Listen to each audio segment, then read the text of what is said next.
Subscribe करें और bell दबाएं ताकि कोई खबर रह न जाए।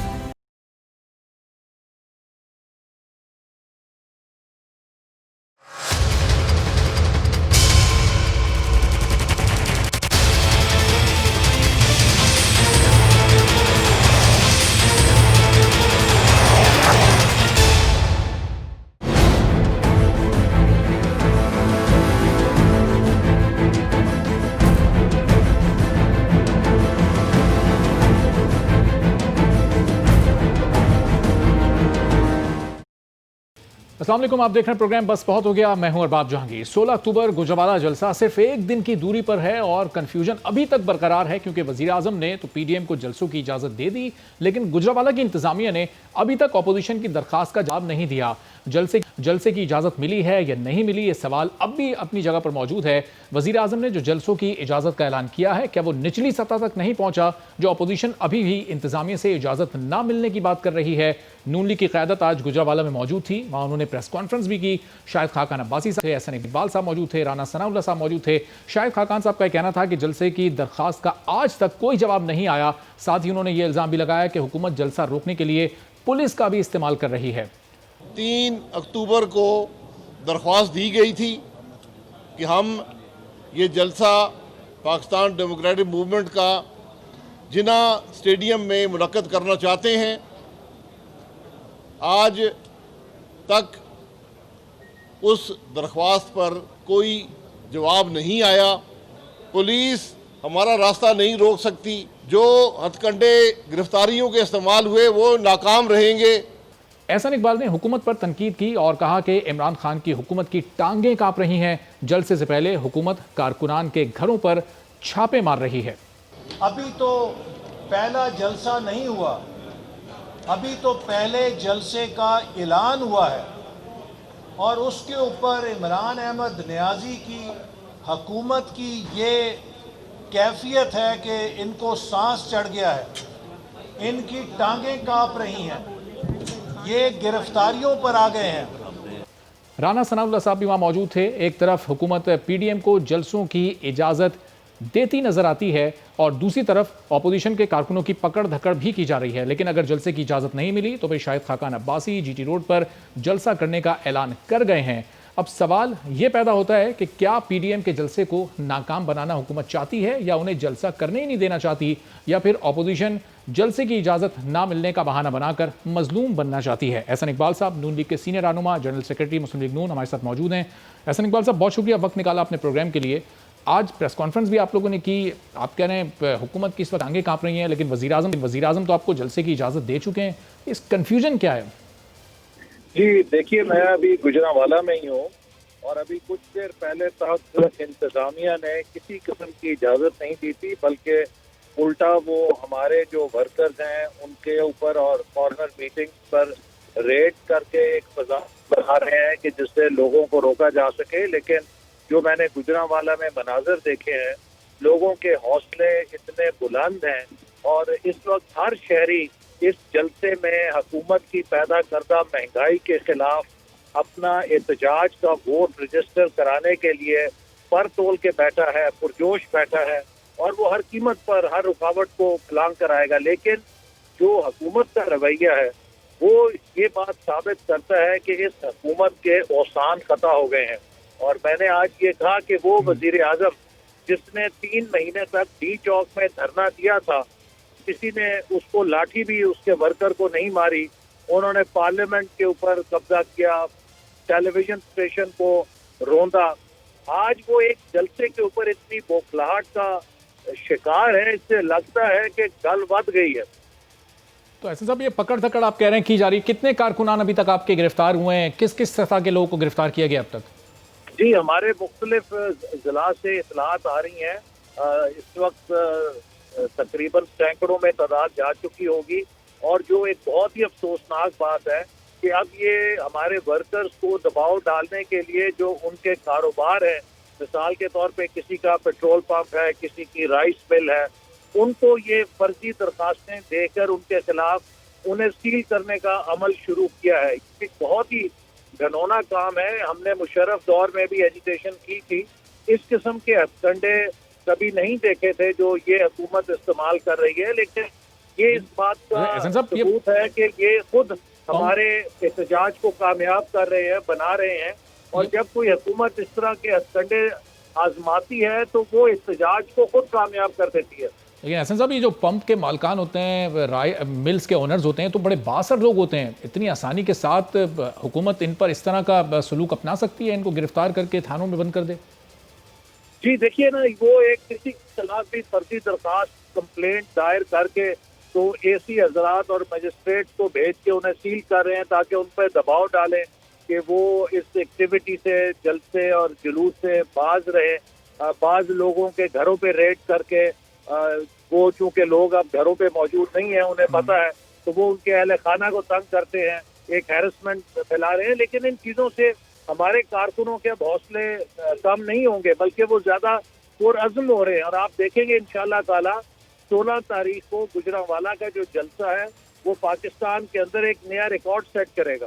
तो एहसान साहब, ये अब आप कह रहे हैं कि सैकड़ों कारकुनान आपके अब तक पकड़े जा चुके हैं। मियां साहब ने तो कहा था जब कारकुनान गिरफ्तार हो जाएं तो थानों का घेराव करना है, वहां से उस वक्त तक उठना नहीं है जब तक वो रिहाई ना हो जाए। तो घेराव शुरू किया फिर आप लोगों ने थानों का? जी देखिए, अभी तो सब इंतजामात के अंदर भी लगे हैं। हुकूमत का मकसद तो यही है कि हमें उस असल जलसे वो डिस्ट्रैक्ट करे। तो हुकूमत के जो डिस्ट्रैक्शन के हथकंडे हैं, हम इनके जरिए अपने प्रोग्राम को भी नहीं खत्म करेंगे। लेकिन जिन लोगों को पकड़ा गया है उनके लिए जो हमारा लॉयर्स विंग है वो कार्रवाई कर रहा है। और मैंने PMLN लॉयर्स विंग को हदायत की है कि जहाँ जहाँ ये गैर कानूनी कार्रवाई कर रहे हैं उसके खिलाफ मुकामी अदालतों में दरखास्त है। और जो जो इन इंतकामी हथकंडों में और गैर कानूनी कार्रवाइयों में मुलव्वस होंगे, हम इनके खिलाफ इंशाअल्लाह मुकदमा दर्ज कराएंगे और इनको मुस्तकबिल में अपने इन जो एक्शंस हैं उनका जवाब देना होगा, इंतजामी तौर पे भी और कानूनी तौर पे भी। सही। तो एहसान साहब, ये इंतजामिया को जब दरखास्त आपने दी है, अब बिल्कुल ऊपर लेवल पे देखें, वज़ीर आज़म इजाज़त दे चुके कि अपोजिशन जहाँ चाहे जलसा करे। इंतजामिया आप कह रहे हैं इजाज़त नहीं दे रही। क्या अपनी मर्जी की कोई जगह ऑफर कर रहे हैं आप लोगों को, या बिल्कुल इजाज़त देने से मना कर दिया? सिचुएशन इस सिलसिले में क्या है? अभी तक आपको अंदाजा हो जाना चाहिए कि ये हुकूमत जितना झूठ बोलती है, जितनी मुनाफकत करती है, शायद पाकिस्तान में इससे ज्यादा किसी हुकूमत ने गलत बयानी से काम ना लिया हो। वजीर आजम साहब एक और बात करते हैं, उनका अमल उसके बिल्कुल बरक्स होता है। तो आप अगर देखिए, उन्होंने इजाजत दी थी तो क्या वजीर आजम पाकिस्तान की इजाजत इतनी गैर मौसर है कि मुकामी डिप्टी कमिश्नर जो है उस चीज को वायलेट करे? दरअसल वजीर आजम ने अंदर को क्रैक डाउन का हुक्म दिया है और ऊपर के साथ वो ये बातें कर रहे हैं कि जनाब हमने इजाजत दे दी है। इस वजीर आजम का कॉल और फेल का तजाद है जिससे इनकी हुकूमत नहीं चल रही और इनकी दो अमली की नहुसत है जिसकी वजह से इनकी हर स्कीम फेल हो रही है। तो एहसान साहब, अब तो सिर्फ कल का एक दिन बाकी बचा है बीच का। अगर कल किसी वक्त इंतजामिया आपसे कहती है और जगह भी अपनी मर्जी की ऑफर करती है कि फला जगह पर आप ये जलसा कर लें, आपको इजाजत है, तो फिर क्या जवाब होगा PDM? क्योंकि इंतजामिया ने अभी तक कोई इजाजत नहीं दी और फैसला नहीं किया, हमें इंतजामात करने के लिए इसमें वक्त भी दरकार है, लाइट करनी है, ऑडियो सिस्टम लगाना है। तो हम इंशाअल्लाह ताला GT रोड के ऊपर ये जलसा करेंगे। नहीं तो इंतजामिया अगर कोई अपनी मर्जी की जगह आपको पूरे गुजरांवाला शहर में अलॉट करती है, देती है, तो उस जगह पर फिर आप नहीं करेंगे जलसा? देखिए, अब इंतजामिया को तो हम पिछले 10 दिनों से दरवाजा खटखटा रहे हैं और अगर वो कोई काम बदनीयती से करेंगे तो उसका तो फायदा नहीं है। अगर उनकी नीयत ठीक होती, साफ होती, तो इन 10 दिनों में क्या वो इंतजाम नहीं कर सके? कहाँ उन्होंने इजाजत देनी है? और यही अफसरान जो कि इस तरह की हरकतें कर रहे हैं और ये PTI के वर्कर बने हुए हैं, इंशाअल्लाह ताला वक्त बदलेगा और ये हुकूमत अब रुखसत हो रही है और इन अफसरों को अपने इन गैर कानूनी इक़दामात के लिए जरूर जवाबदेह होना पड़ेगा। और एहसान साहब, ये पकड़ धकड़ गिरफ्तारियां क्या पीपल्स पार्टी के कारकुनान की भी हो रही है? चूंकि कल जो वजीर आजम ने इजलास किया था उसमें उन्होंने कहा था कि पीपल्स पार्टी पर सिर्फ रस्मी तनकीद होगी, नून लीग के खिलाफ सख्त इकदाम होंगे। तो ये क्या पॉलिसी है हुकूमत की? पीपल्स पार्टी से कोई बैकडोर डील करना चाहते हैं, कोई मुफाहमत करना चाहते हैं उनके साथ? क्या गुजरांवाला में जो पीपल्स पार्टी की मीटिंग थी उसके ऊपर भी पुलिस ने रेड किया है। तो ये सब PDM के पार्टीज के खिलाफ रेड कर रहे हैं और ये घबराए हुए हैं। और जैसे मैंने आज कहा है प्रेस कॉन्फ्रेंस में कि अब असल में जो महंगाई का वायरस है वो कोरोना के वायरस से ज्यादा मोहलक हो गया है। और कोरोना से तो चंद हजार लोग मुतासिर हैं, लेकिन ये जो महंगाई का वायरस है इसने 22 करोड़ लोगों को बुरी तरह मुतासर कर दिया है और उनकी जिंदगी जहर बना दी है। इसलिए आप देखेंगे कि 16 अक्टूबर का जलसा इंशाअल्लाह ताला इस हुकूमत की पैदा करदा महंगाई के खिलाफ एक रेफरेंडम होगा, जिसमें हर मजदूर आएगा, हर किसान आएगा, हर गरीब आदमी आएगा, हर नौजवान आएगा, जिनका मुस्तकबिल इमरान अहमद नियाजी ने तारीख कर दिया। लेकिन ऐसा साहब, जिस पैमाने पर अभी आप बता रहे हैं कि गिरफ्तारियां हो रही हैं, सैकड़ों आपके कारकुनान पकड़ लिए, पीपल्स पार्टी के कारकुनान पर भी ये रेड की गई है, फिर इस सूरत हाल में ये हज़ारों की तादाद में लोग आप कैसे ला सकेंगे जब आपके ज़िले ओहदेदारान नहीं होंगे, MPs वगैरह और MNA लेवल के लोग अगर पुलिस की कस्टडी में होंगे, अगर और गिरफ्तारियां हो गई तो सूरत हाल तो बड़ी ख़राब हो जाएगी आपके लिए परसों तक। जलसा जो है कि MNA MPA वर्कर से बाहर चला गया है, ये अवाम का जलसा है। ये पाकिस्तान के अवाम अब PDM के साथ मिलकर इस हुकूमत को रुखसत करने के लिए कमर बस्ता हो गए हैं, क्योंकि अगर ये हुकूमत मजीद रह गई तो पाकिस्तान के अंदर एनार्की पैदा हो जाएगी। रोटी के ऊपर और चावल के लिए यहाँ पे खाना जंगी होगी, जैसा कि हमने कई दूसरे मुल्कों में ऐसे हालात जब पैदा होते हैं तो देखा है किस किस्म की सिविल एनार्की होती है वहाँ पर।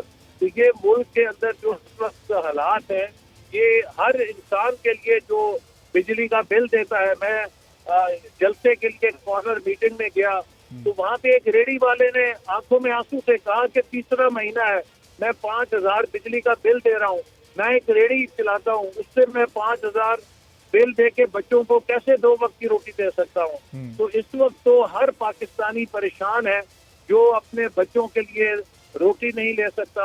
गंदम जो है, आटा जो है वो 100 रुपए किलो पहुंचने के करीब है, चीनी 115 रुपए किलो हो चुकी है और किस देर का इंतजार है। लिहाजा आप देखेंगे कि अवाम बड़ी तादाद में इस हुकूमत को चलता करने के लिए, इसके खिलाफ अपना प्रोटेस्ट रजिस्टर कराने के लिए जलसे में शरीक हो गए। तो एहसन साहब, फिर ये गुजरावाला में 16 तारीख को यानी परसों फिर कितने लोग एक्सपेक्टेड हैं? आपको क्या उम्मीद है, खासतौर पर गुजरावाला शहर से बाहर के कितने लोग इस जलसे में शिरकत के लिए आएंगे? देखिए, जो गुजरावाला के लोग हैं वो ये सब कह रहे थे कि ये गुजरावाला की तारीख का इंशाल्लाह सबसे बड़ा जलसा होगा। अच्छा, और क्योंकि ये PDM का पहला जलसा है, बाकायदा तहरीक का आगाज़ आप लोग जलसों की सूरत में परसों से करने जा रहे हैं, PDM की कामयाबी बड़ी इस पर रिलाई करेगी ज़ाहिर है जो PDM का फ्यूचर है। तो उम्मीद है आपको GT रोड पर अगर जलसा होता है तो कितने लोग गुजरावाला से शिरकत करेंगे? गुजरावाला से बाहर कितने पार्टी कारकुनान को आप मुतारिक कर पाएँ? क्या कोई अगर फिगर दे सकें? जी, ये तो मैंने आपको बताया ना कि जो गुजरावाला के लोग हैं उन सबका ये अंदाजा है कि जो इस वक्त जोश और जज्बा है और जितना लोगों में इस हुकूमत के खिलाफ गम गुस्सा है, ये जलसा इंशाअल्लाह ताला आज तक जितने गुजरावाला में बड़े जलसे हुए हैं उन सबसे बड़ा होगा।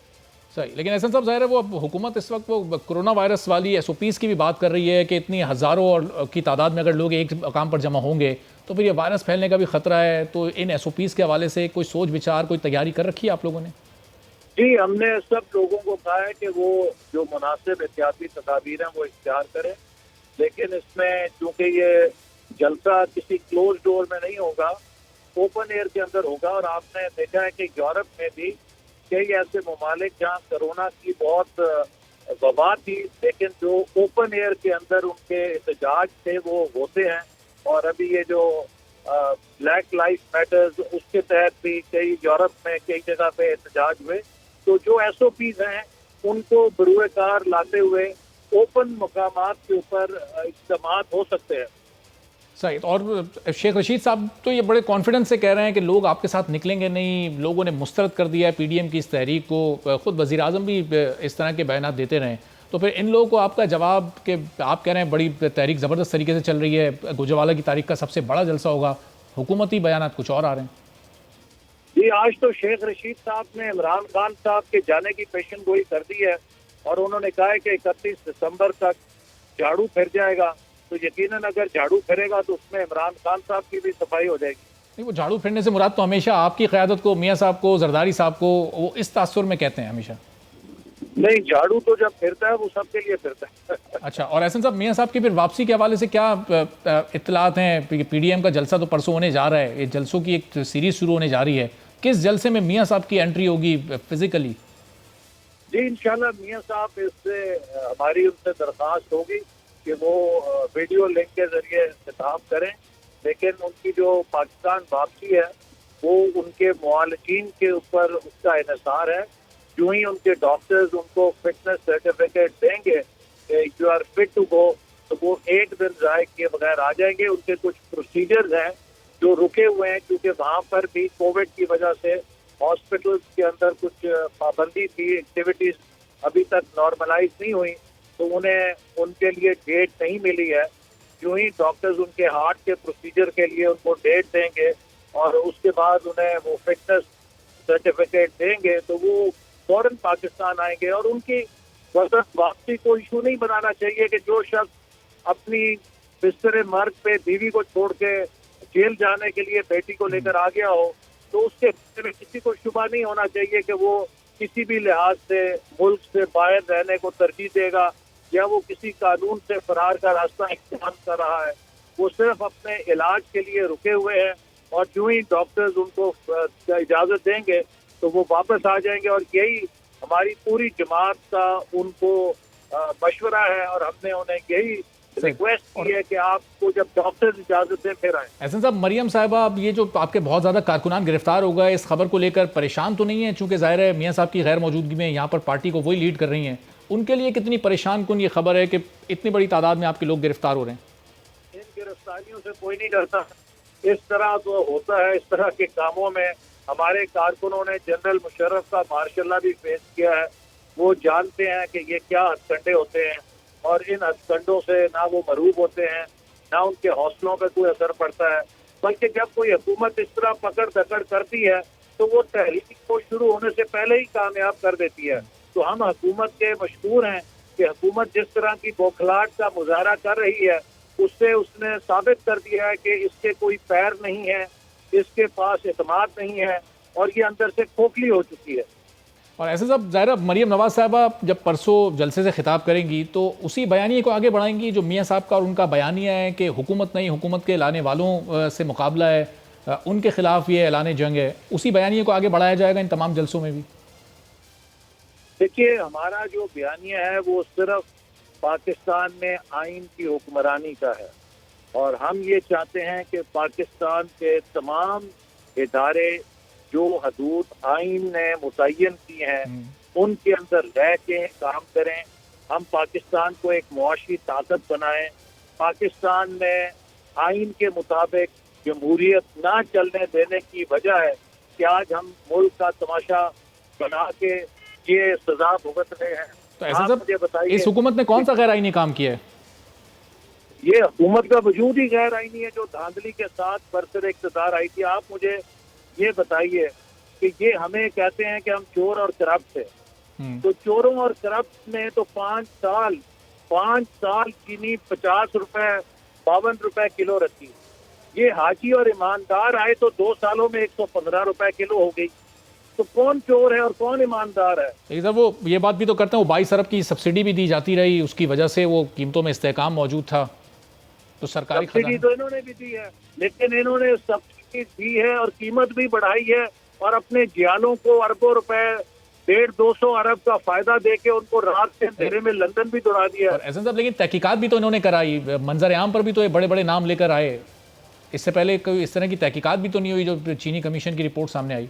भाई ऐसी तहकीकात का क्या करना है कि जिससे 115 रुपए किलो चीनी हो जाए। अगर आपने तहकीकात नहीं की तो चीनी तो 52 रुपए मिलती थी ना।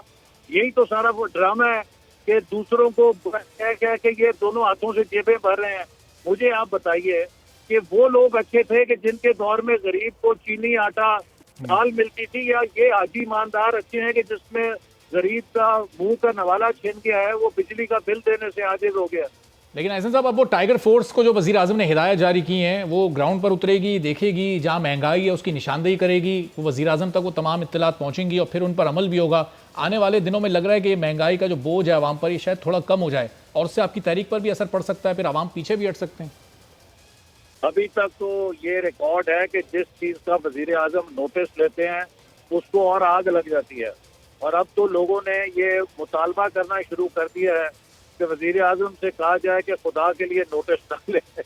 तो ये अगर इनकी टाइगर फोर्स बढ़ेगी, इसका मतलब ये है कि महंगाई को और 4 चांद लगेंगे। लेकिन एहसन साहब, जब गली गली टाइगर फोर्स यूसी की सतह पर जाएगी, छोटे दुकानदार, बड़े दुकानदार जो कि मुनाफाखोरी, जखीरा अंदोजी कर रहे होंगे, उनकी कंप्लेन होगी, उनके खिलाफ कार्रवाइयाँ होंगी, तो फिर कुछ बेहतरी तो आएगी इस पूरी सूरत हाल में। मेरे भाई, इस टाइगर फोर्स की कानूनी और आईनी हैसियत क्या है कि ये किस कानून के तहत कार्रवाई कर सकते हैं? कार्रवाई करने का इख्तियार इंतजामिया के पास होता है, और अगर इनकी वो इंतजामिया जिसके पास कानूनी इख्तियारात हैं गैर मौसर हो गई है, तो एक किसी आईनी और कानूनी इख्तियार के बगैर टाइगर फोर्स क्या करेगी सिवाय ये कि वो भत्ते वसूल करेगी और लोगों से वो भत्ताखोरी करेगी। वैसे एहसन साहब, आपने कहीं टाइगर फोर्स को, चूंकि जाहिर है आप भी पंजाब में घूमते फिरते हैं, अभी भी आप एक शहर में मौजूद हैं, कहीं टाइगर फोर्स को किसी भी शहर में काम करते देखा, या आपके रहनुमाओं कारकुनान वगैरह ने कोई रिपोर्ट की कि किसी सतह पर कहीं कोई काम कर रही है, टाइगर फोर्स मौजूद है ज़मीन पर कहीं? हमें तो अभी तक ये कहीं नजर नहीं आई। ये सिर्फ अपने जियालों को नवाजने का एक बहाना है जिनके ऊपर सरकारी वसाइल खर्च किए जा रहे हैं, और जब ये हुकूमत जाएगी तो ये टाइगर फोर्स का एक बहुत बड़ा स्कैंडल कौम के सामने आएगा। सही। और एहसन साहब, मौलाना फजल रहमान साहब के खिलाफ भी बड़ा सख्त एक्शन लेने की बात अब कर ली गई है। पहले उनसे बैकडोर राब्तों की कोशिश की जाएगी, हुकूमत ने बोल दिया है, और फिर अगर वो नहीं मानते, उनसे बात नहीं बन पाती, तो फिर उनके खिलाफ भी सख्त इकदाम जिस तरह नून लीग के खिलाफ हो रहे हैं ऐसे होंगे। तो मौलाना साहब भी तैयार हैं, भरपूर, पीछे हटने वाले तो नहीं हैं?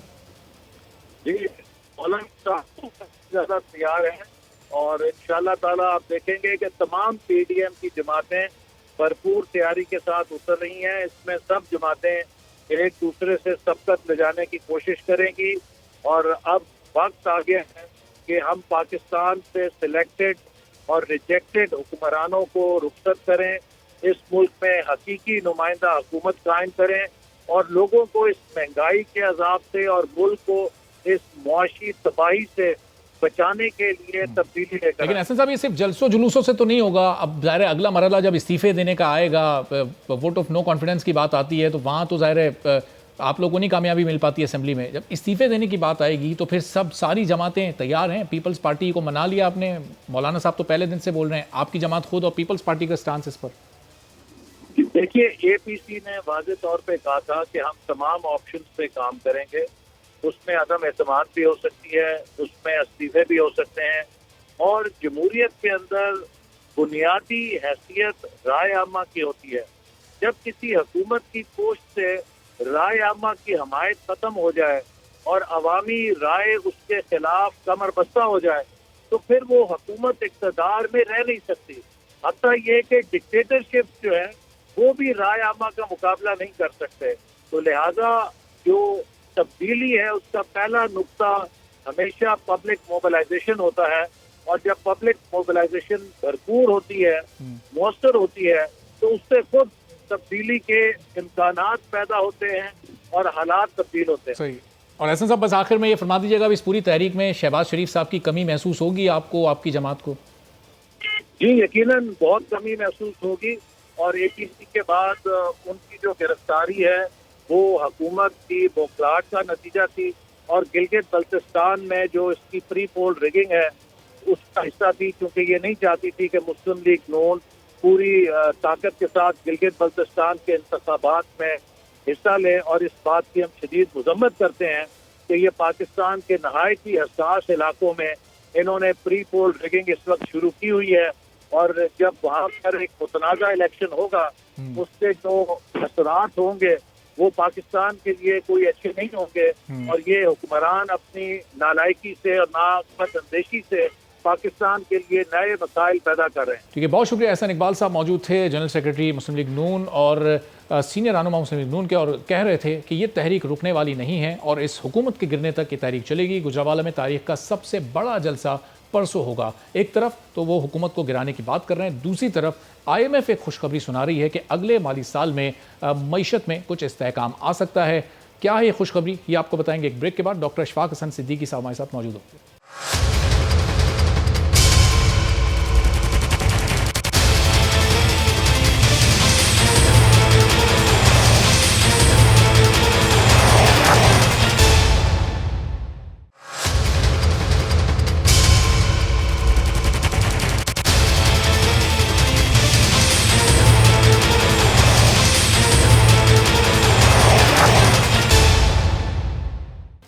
प्रोग्राम में एक बार फिर आपको खुशामदीद कहते हैं। और IMF की जानिब से एक रिपोर्ट जारी की गई है जिसमें बताया गया है कि अगले साल यानी 2021 में पाकिस्तान में महंगाई की शरह खासी हद तक कम हो जाएगी। इस साल यानी 2020 में महंगाई की शरह 10.7% है और इस रिपोर्ट के मुताबिक अगले साल ये कम होकर 8.8% तक जा सकती है। तो इसका मतलब कि मुल्क की मईशत में अगले साल खासी बेहतरी हो सकती है। क्या इसके मईशत पर असरात मुरतब हो सकते हैं? इस वक्त मुल्क की मौशी सूरत हाल क्या है, इस पर बात करेंगे। डॉक्टर अशफाक हसन साहब माहिर मौशियात हमारे साथ मौजूद हैं। डॉक्टर अशफाक साहब, बहुत शुक्रिया, आपने वक्त निकाला प्रोग्राम के लिए। ये जो IMF कह रहा है अगले साल बड़ी कम हो सकती है महंगाई, ज़ाहिर मौशी तौर पर मुल्क की इस जो सूरत हाल है वो भी मुस्तहकम हो जाएगी, अगले साल फिर पाकिस्तान के हालात बेहतर हो जाएंगे। देखें, पहले समझ लें कि IMF ने किस साल के बारे में कहा है। ये जो हमारा करंट माली साल है ये 2020-2021 का चल रहा है।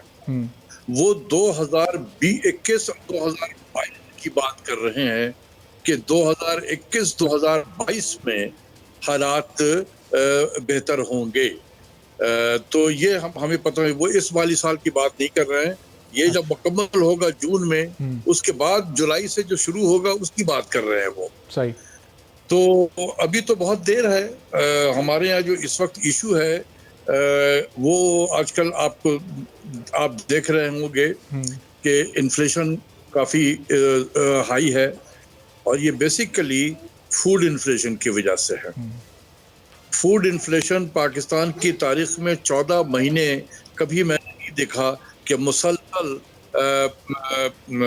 16-17% के रेंज में रहा। बड़ा रेयर है कि इतने लंबे मुद्दत तक फूड इन्फ्लेशन 16-17% पर मतलब ईयर ऑन ईयर बेसिस पे ये रहा हो 14 महीनों से। इसने वाकई गरीबों पे कमर तोड़ दिया। क्योंकि गरीब जो हम कहते हैं ना, ये एवरेज एक्सपेंडिचर जो है मंथली, ये कोई 50% ये फूड आइटम पे जाता है। और अगर उसके वो मंथली एक्सपेंडिचर इतना ज्यादा प्रेशर में आ जाए तो चीखों पुकार हो जाते हैं। और आप देख रहे होंगे कि ये मीडिया के जरिए से अवाम की बात जो है सरकार तक पहुंच रही है। चीखों पुकार इसलिए बचा हुआ है। जब लोगों की आवाज, आप खुद भी फरमा रहे हैं, अवाम लोग हुकाम तक पहुंच भी रही है, फिर इस पर काबू क्यों नहीं पाया जा रहा? ये हुकूमत तो गरीब दोस्त हुकूमत थी, नारा लेकर आई थी कि गरीब की फलाह के लिए काम करेंगे। ये बड़ी इंटरेस्टिंग चीज है वैसे कि ये फूड इन्फ्लेशन पर काबू क्यों पाया नहीं जा रहा है। देखें, फूड इन्फ्लेशन एक ऐसी चीज है जिसे हमें वीकली तौर पे हम मॉनिटर करते हैं और ये ECC एक बेहतरीन फोरम है जिसको हम economic coordination committee of the cabinet कहते हैं। ये एक वो फोरम है जहां पर हमें बताया जाता था कि इस वक्त फूड की क्या प्राइस है, स्टॉक की क्या पोजीशन है, डिफरेंट आइटम्स के स्टॉक की पोजीशन बताई जाती थी। लेकिन अब वो चीज़ें डिस्कस नहीं होती हैं, इसलिए हमें पता ही नहीं चलता कि मुल्क के सूरत हाल हम कहाँ खड़े हुए हैं। और जब सर पे पड़ जाता है तो हम फिर इसी तरीके से नी जर्क रिएक्शन हमारा होने लगता है। देखिए, फूड इन्फ्लेशन, अब आपको एक सिंपल सा चीज़ मैं बता दूँ, आपके नाज़रीन के जरिए से अगर हुकूमत तक पहुंच जाए तो बड़ी बात है। देखिए, मैं गंदम का एग्जांपल ले रहा हूं क्योंकि गंदम जो है वो एक बेंचमार्क आइटम है फूड की प्राइसेस का। जब गंदम की कीमत बढ़ेगी, दूध वाला दूध की कीमत बढ़ाएगा। आप पूछेंगे भाई तुमने क्यों बढ़ा दिया, कहेंगे जी आटा महंगा हो गया। सही। चीनी की कीमत बढ़ जाएगी, सब्जी की कीमत बढ़ जाएगी। आप पूछेंगे क्यों बढ़ा, जी आटा महंगा हो गया। तो आटा सर्व एज ए बेंचमार्क। अब मैं आटे की कैफियत अगर आपको बता दूं कि गवर्नमेंट ने 1365 रुपया फी 40 kg जो है वो सपोर्ट प्राइस डिटरमिन किया था। यानी कि गवर्नमेंट जो है 32 रुपया पर kg किसानों से खरीदती है और उसमें 100 रुपया डालकर इंसिडेंटल चार्जेस 1465 रुपया पर 40 kg पे ये फ्लोर मिल्क को देती हैं, जो तकरीबन समझ लें कि 38 रुपया पर kg जो है गंदम फ्लोर मिल को दिया जाता है। फ्लोर मिल ग्राइंड करके अपने ग्राइंडिंग कॉस्ट, अपने प्रॉफिट को रख के वो अगर 40, 42, 45 में भी बेच दे मार्केट में, तो फिर ये 80 रुपया कैसे बिक रहा है मार्केट में?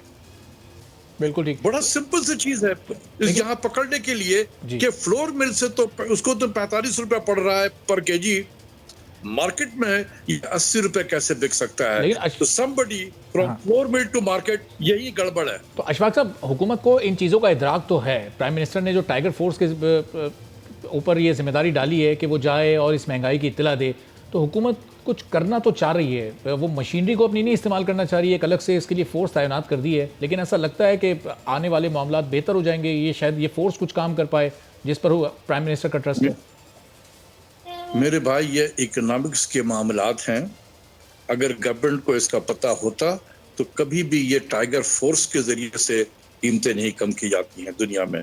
दुनिया में मैंने नहीं देखा कि कोई स्पेशल टाइगर फोर्स या जो भी आप फोर्स कह लें, उसको इस्तेमाल करके कीमतें कम की जाती हैं। कीमतें इस तरीके से नहीं होती हैं। कीमतें आपको गवर्नेंस अपनी बेहतर करनी होगी। ये आपको तो मैंने बिल्कुल क्लियर बता दिया कि ये सिर्फ फ्लोर मिल से जो मार्केट में जा रही है, गड़बड़ यहाँ पर है। तो अशफाक साहब, आप कह रहे हैं नैरो डाउन कर ये इकोनॉमिक्स के मामलात हैं, तो हुकूमत के पास तो इकोनॉमिक एक्सपर्ट्स मौजूद हैं। हफीज़ शेख साहब, रजा बाकर साहब, शब्बर जैदी अभी हाल ही में छोड़कर गए, वो भी मौजूद थे। तो ये तमाम लोग मिलकर कोई ऐसी पॉलिसी नहीं बना पा रहे, प्राइम मिनिस्टर को कोई ऐसी पॉलिसी एडवाइस नहीं कर पा रहे कि ये फूड इन्फ्लेशन पे काबू पाया जा सके। ये जो आपने नाम लिया शब्बर जैदी के अलावा दो, ये स्ट्रेंजर इन टाउन है। ये इस मुल्क के बाशिंदे नहीं हैं। उनको पता ही नहीं है कि सिस्टम चलता कैसे है। ये तो हेलीकॉप्टर से उतरे हुए लोग हैं। इन्हें तो नहीं पता कि पाकिस्तान का सिस्टम कैसे चलता है। ना इनका घर है, ना बार है, ना बीवी है, ना बच्चे हैं, कुछ भी यहाँ नहीं है। लेकिन अशफाक साहब, असद उमर साहब को तो पता है, इस गवर्नमेंट के पहले फाइनेंस मिनिस्टर असद उमर साहब थे और वजीर आजम अपने दौर में उनको कहा करते थे ये मेरे ओपनिंग बैट्समैन है और ये मुल्क की मईशत को ठीक करेंगे, लेकिन उनके दौर में भी ऐसा कुछ नहीं हो सका। उनका तो जीना मरना सब पाकिस्तान में ही है। बिल्कुल सही कह रहे हैं, असद उमर इस कैटेगरी में नहीं आते हैं बिल्कुल। लेकिन अब ये तो प्राइम मिनिस्टर बताएंगे ना कि उनके ओपनिंग बैट्समैन की अगर परफॉर्मेंस सही नहीं रही थी तो ये तो वजीर आजम साहब जवाब देंगे। लेकिन असद उमर सटनली इस कैटेगरी में नहीं है। वो इस मुल्क के बाशिंदे हैं, वो यहीं से पले बड़े और उनको समझ में है, चीज़ों की समझ भी है। लेकिन जिन दो का नाम लिया हो तो इस मुल्क में रहते नहीं है भाई। कल को हटा दिए जाएंगे, अपना ब्रीफ केस लेंगे, सूटकेस लेंगे, चले जाएंगे जहाँ से आए थे। तो इनको क्या पता कि सिस्टम हमारा वर्क कैसे करता है। ना तो उनको डेटा का पता है जहाँ पर कि डेटा इकट्ठा कैसे होता है। साहब, जो लोग इस सिस्टम को समझते हैं, जैसे आप हैं और आपके हमख्याल और दूसरे लोग हैं, फिर प्राइम मिनिस्टर आप लोगों पर, आप जैसे उन लोगों पर जो पाकिस्तान में ही रहते हैं, उन पर ट्रस्ट क्यों नहीं करते? फिर ये बाहर से लोग लेकर आते हैं, अपना काम करके वापस चले जाते हैं। भाई ये सवाल तो आपको प्राइम मिनिस्टर से करना चाहिए। हम क्या जवाब दे सकते हैं इसके बारे में? हमें कोई ज़रूरी नहीं है कि गवर्नमेंट के अंदर रह के ही हम बता सकते हैं। हम यही बात वहाँ भी बता सकते हैं, प्राइम मिनिस्टर को अंदर रहकर भी बता सकते हैं, बाहर रह के भी बता सकते हैं।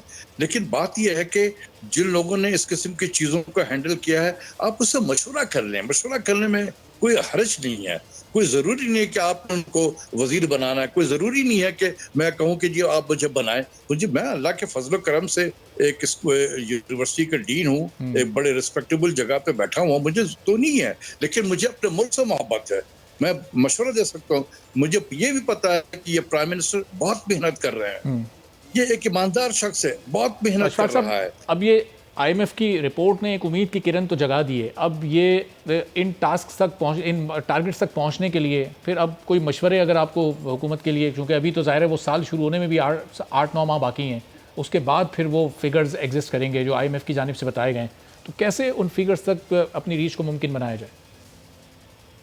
देखें, एक ही तरीके से हो सकता है कि IMF, मैं ये नहीं कहता हूँ कि IMF के प्रोग्राम से पाकिस्तान अब हट जाए।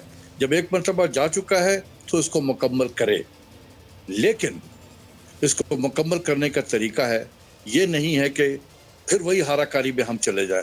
गैस की कीमतें बढ़ाओ, बिजली की कीमत बढ़ाओ, इंटरेस्ट रेट को बढ़ाओ, एक्सचेंज रेट को हाराकारी में डाल दो। ये स्टेट ऑफ अनसर्टेनिटी क्रिएट कर देती है। बिजली गैस की कीमतें बढ़ाएंगे, आप कॉस्ट ऑफ डूइंग बिजनेस को बढ़ाएंगे, इंटरेस्ट रेट बढ़ाएंगे, कॉस्ट ऑफ डूइंग बिजनेस को बढ़ाएंगे। इस वक्त हमें अपने इंडस्ट्रियलिस्ट का, अपने छोटे बड़े दरमियानी कारोबार के लोगों को हाथ थामने की ज़रूरत है। हमें इस पैंडेमिक के इस क्राइसिस से इनको निकालने की ज़रूरत है। जो IMF बता रहा है उसका रास्ता ये है कि हम रिफॉर्म्स की और तरफ अशफाक तवज्जो साहब दें। आखिर में ये बता दीजिएगा, जो इकोनॉमिक टीम है इस वक्त इस गवर्नमेंट की, ये इतनी कैपेबल है कि ये सारे टारगेट्स अचीव कर पाएगी, आपको लगता है? देखिए, मैं इन चीज़ों पे कमेंट तो नहीं करूंगा, ये मुनासिब भी नहीं है मेरे लिए।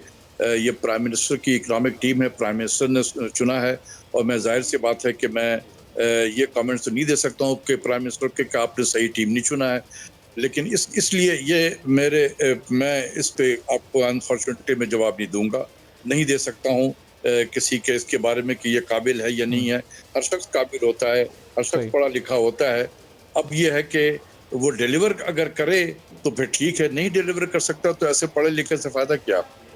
ठीक है, बहुत शुक्रिया अशफाक हसन साहब, बहुत शुक्रिया। डॉक्टर अशफाक हसन मौजूद थे, माहिर माशियात, और बता रहे बहुत मेहनत करनी पड़ेगी अगर IMF की रिपोर्ट में जो आदाद शुमार सामने आए हैं उन तक पहुंचना है। और साथ ही ये भी कहा कि बाहर से आए हुए लोगों ने इस वक्त हमारी इकॉनमी को हाईजैक किया हुआ है। अब एक और बड़ी स्टोरी, एक ब्रेक के बाद मिसबाह-उल हक ने आज अपने एक ओहदे से इस्तीफ़ा दे दिया है। चीफ सेलेक्टर अब वो नहीं है, सिर्फ टीम के हेड कोच के तौर पर जिम्मेदारी निभाएंगे। इस इस्तीफे की वजह क्या है ये हम जानेंगे। मिर्ज़ा इकबाल बेग साहब और शुएब मोहम्मद साहब हमारे साथ मौजूद होंगे एक ब्रेक के बाद।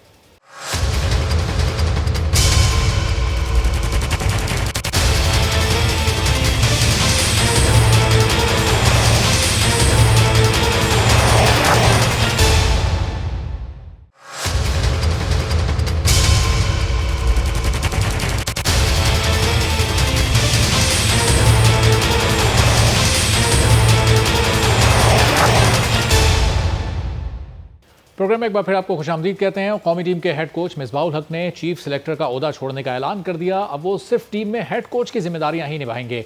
मिसबाह-उल हक ने कहा कि वो चीफ सेलेक्टर की जिम्मेदारी 30 नवंबर तक निभाएंगे। जिम्बाब्वे के खिलाफ सीरीज के लिए खिलाड़ियों का इंतखाब भी वो खुद ही करेंगे। दूसरी जानिब जरा ये बताते हैं कि एक साथ दो बड़े ओहदे होने की वजह से मिसबाह-उल हक पर शदीद दबाव था और उन्हें तनकीद का निशाना भी बनाया जाता रहा है। जो लोग उन्हें तनकीद का निशाना बनाते रहे हैं, जब खुद उन लोगों को सिलेक्शन कमेटी का हिस्सा बना दिया गया तो मिसबाह-उल हक इस पर नाराज भी हुए। पाकिस्तान क्रिकेट बोर्ड के चीफ एग्जीक्यूटिव वसीम खान का भी इस हवाले से कहना था कि ये एक अच्छा फैसला है, क्योंकि अगर एक ही शख्स के पास दो जिम्मेदारियां होंगी तो खराब परफॉर्मेंस पर उन्हीं से पूछगछ की जाएगी। वसीम खान की इस बात पर सबसे पहले तो सवाल उन्हीं से बनता है कि उन्होंने ये बात मिसबाह को एक साथ दो ओहदे देते वक्त क्यों जहन में ना रखी, और मिसबाह को चीफ सेलेक्टर और हेड कोच बनाते वक्त उनका क्या कहना था। जरा पहले ये सुन लें, फिर गुफ्तगू का आगाज करते हैं। हेड कोच और सेलेक्टर जो है एक होना चाहिए, coach, head coach and chief selector, because accountability should sit with one person. इसमें कोई ग्रे एरिया नहीं है। अब मिसबाह-उल हक ने इस्तीफ़ा दिया है, उनसे लिया गया है। इस इस्तीफ़े की वजूहात को तो उन्होंने ज़ाती करार दिया है। ये तमाम सवालात मौजूद हैं। मिर्ज़ा इकबाल बेग साहब हमारे साथ मौजूद हैं, सीनियर स्पोर्ट्स एनालिस्ट हैं। मिर्ज़ा साहब बहुत शुक्रिया प्रोग्राम के लिए, आपने वक्त निकाला। ये सबसे पहले तो इस इस्तीफ़े की वजह क्या है? मिसबाह-उल हक सब तो कह रहे हैं कि उन पर कोई दबाव नहीं था, ज़ाती वजूहात की बिना पर उन्होंने फैसला किया है। अंदर की कहानी क्या है? देखिए, अंदर की कहानी है कि पाकिस्तान क्रिकेट बोर्ड खासा नाराज था। एक तो पाकिस्तानी टीम की परफॉर्मेंस इतनी अच्छी नहीं रही इंग्लैंड के दौरे में। दूसरे सोने पे सुहागा ये कि मिसबाह-उल हक ने वजीर आजम पाकिस्तान से, जो कि पाकिस्तान क्रिकेट बोर्ड के पैटर्न इन चीफ भी हैं, उनसे वक्त मांग लिया मिलने का और बोर्ड को नहीं बताया, जिस पर बोर्ड के जो चेयरमैन हैं और चीफ एग्जीक्यूटिव हैं वो चिरागपा हो गए कि आप हमारे एम्प्लॉई हैं, हमें बगैर बताए आप कैसे मिल रहे हैं जाकर।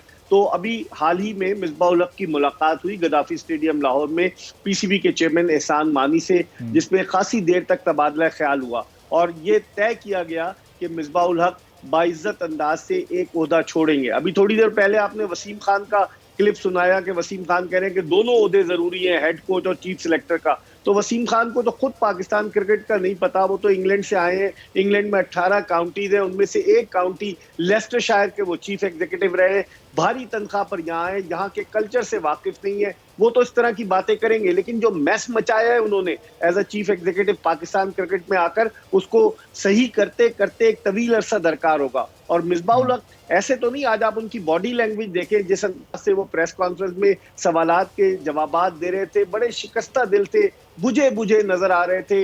वो मिसबाह-उल हक में वो रौनक नहीं थी उनके चेहरे पर, जो माजी में जब उन्हें 3 ओहदे एक साथ दिए गए तो किस तरीके से जवाबात दे रहे थे। तो लगता ये है कि अंदर अंदर खिचड़ी पकी है। एक तो मिसबाह-उल हक का ये जो मिलना था वजीर आजम पाकिस्तान से, वो क्रिकेट बोर्ड को नागवार गुजरा। एहसान मानी ने कौमी असम्बली की पब्लिक अकाउंट्स कमेटी के इजलास के बाद ये कहा कि वो 2 ओहदे नहीं रख सकते। पहले उन्होंने खुद ही ओहदे दिए, अब नहीं रख सकते। बहुत शुक्रिया। मिर्ज़ा इकबाल बेग साहब हमारे साथ मौजूद थे और बता रहे थे कि चूंकि मिसबाह-उल हक वज़ीर-ए-आज़म से मुलाकात करना चाहते थे और ये बोर्ड को बुरा लगा, इसलिए फिर बोर्ड की तरफ से उनसे ये इस्तीफ़ा तलब किया गया। शुएब मोहम्मद साहब हमारे साथ मौजूद हैं, साबिक टेस्ट क्रिकेटर हैं। शुएब साहब, क्या वज़ीर-ए-आज़म से मिलने की उन्होंने ख्वाहिश की, बोर्ड को इतना बुरा लग गया कि कल को खुद ही ये 2 ओहदे दिए थे, पूरी दुनिया तनकीद करती थी 2 ओहदों पर, और आज जब खुद को बुरा लगा तो फिर ये ओहदा वापस ले लिया, क्या कहेंगे?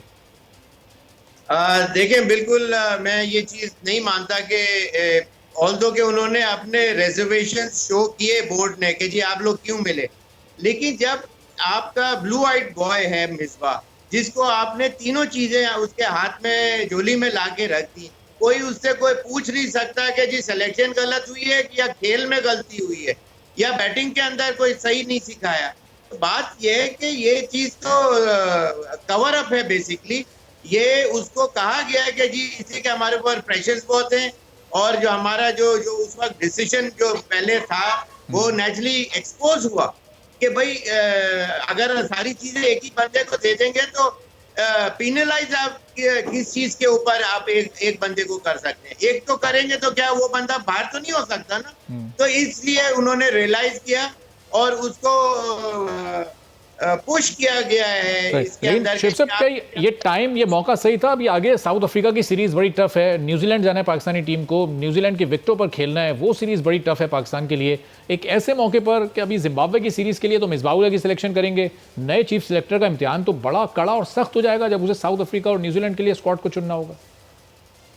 नहीं, देखिए पाकिस्तान की टीम के अंदर अभी एक रिसेंट कंक्लूडेड सीरीज जो इंग्लैंड के अगेंस्ट हुई, आपने उसके अंदर अच्छे प्लेयर देखे और ज्यादातर देखिए कभी भी टीम के अंदर कोई 7-8 चेंजेस नहीं हुआ करते अनटिल अनलेस के बिल्कुल ही रीवैम्प आप ना कर रहे हो, पुराने सीनियर प्लेयर्स इतने खेल चुके हो अपनी कंट्री से कि अब उनको रिटायरमेंट का टाइम आ गया हो। बेसिकली मिसबाह के साथ तो ऐसी बात थी ही नहीं। तो बात यही है कि ये सीरीज आगे वाली ज्यादा मुश्किल जरूर है, लेकिन टीम के अंदर 1-2 चेंजेस है वो दूसरा सेलेक्टर आगे कर लेगा। खिलाना इनको ही है, इनकी जो माइंडसेट है वो आपने पहले देख चुके हैं, बहुत सी गलतियां एक्सपोज हुई हैं।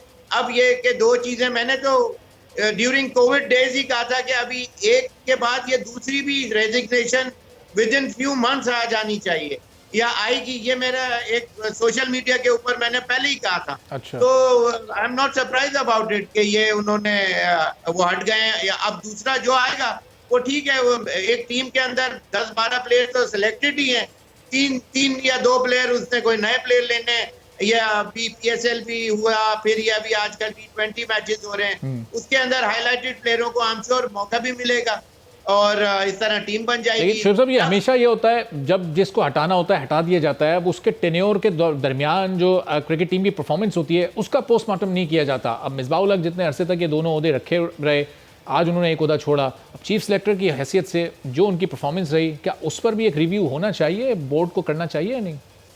फिर उनसे सवाल भी पूछे जाने चाहिए। वही बात हो गई, ये तो पोस्टमार्टम जैसे सुशांत का नहीं हो रहा, इधर भी नहीं हो रहा। पीसीबी ने भी क्या कौन सा पोस्टमार्टम कर दिया? जो गलतियां इतने अरसे से जो श्रीलंका और जो टीम आई थी, बी टीम के साथ हमारी टीम हार गई, तो उसका जब एक ही आदमी के हाथ में तीनों आपने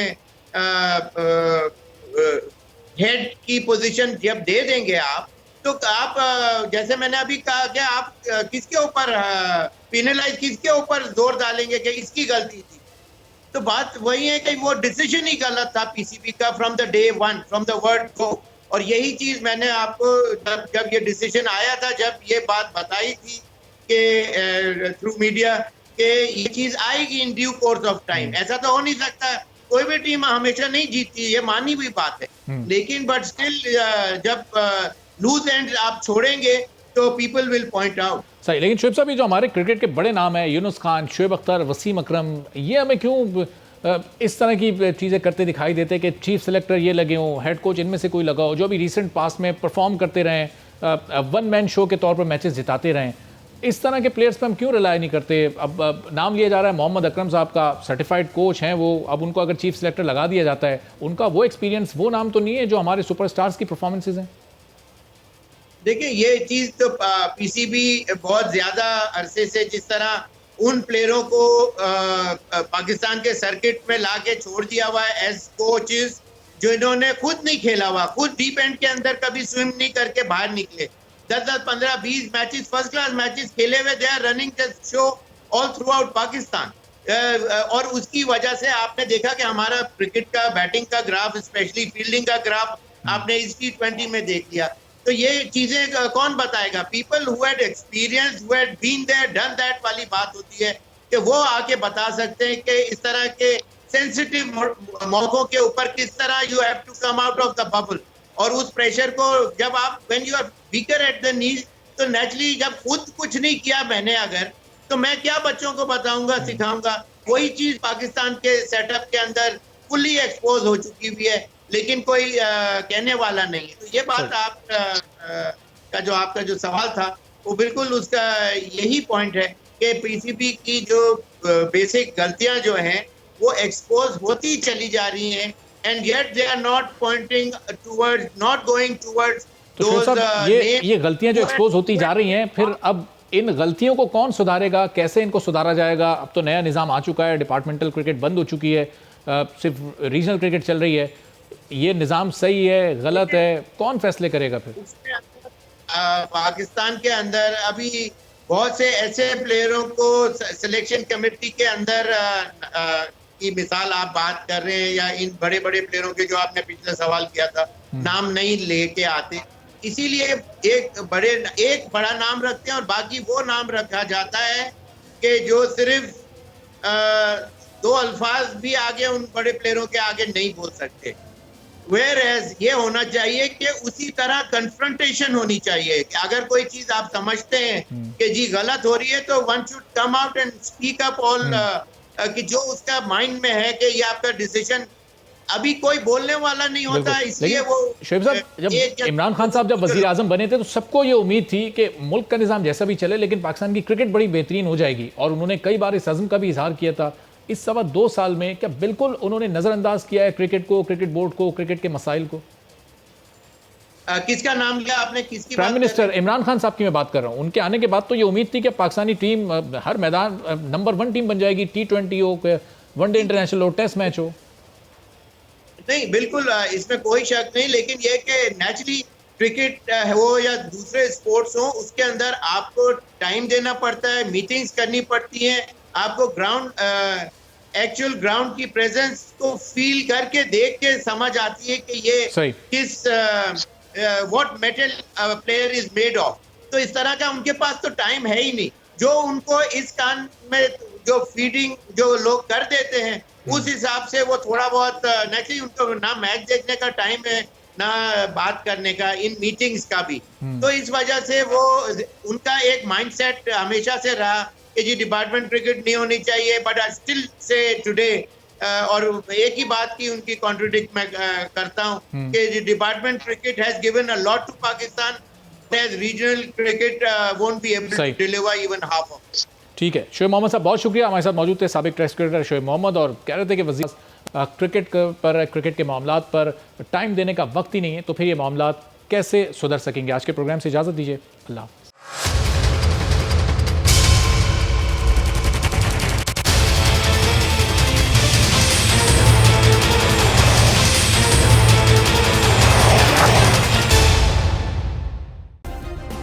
सब्सक्राइब करें और बेल दबाएं ताकि कोई खबर रह न जाए।